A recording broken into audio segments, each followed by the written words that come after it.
Have you ever wondered about a convenient way to test for HIV, Lyme disease, Zika virus, or maybe all of these? Then say no more by using enzyme-linked immunosorbent assay, also known as ELISA. What is ELISA? ELISA is a biochemical assay that detects and quantifies peptides, proteins, antibodies, and hormones to target antigens in a biological sample. This assay combines the specificity of these biomolecules and the sensitivity of assay enzymes. The fundamental steps in ELISA are coding, blocking, detection, and readout. The first step is coding, in which the first layer of either antigen or antibody is adsorbed onto a plate. This will result in the molecules that are immobilized to the surface and optimize the interactions with detection antibody.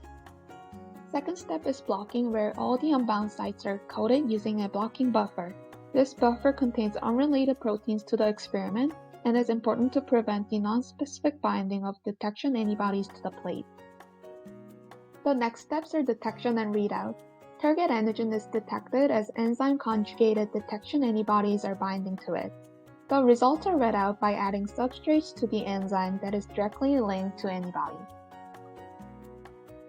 Depending on how antigens and antibodies are bonded and used, ELISA can be divided into 4 types: direct, indirect, sandwich, and competitive.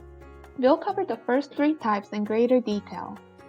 With direct ELISA, only an enzyme-labeled primary antibody is used to bind to antigen.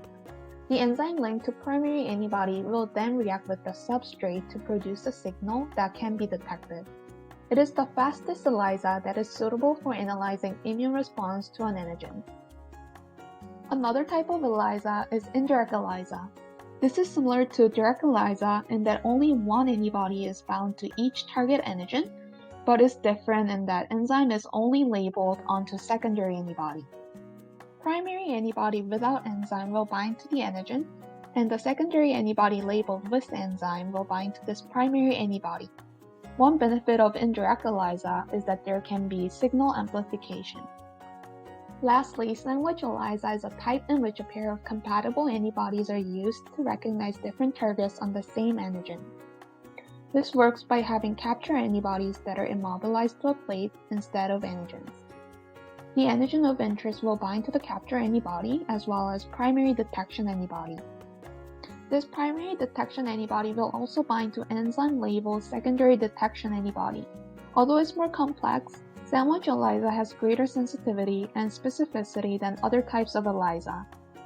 Here are some differences between direct and indirect ELISA. Thank you for listening and have fun in your lab.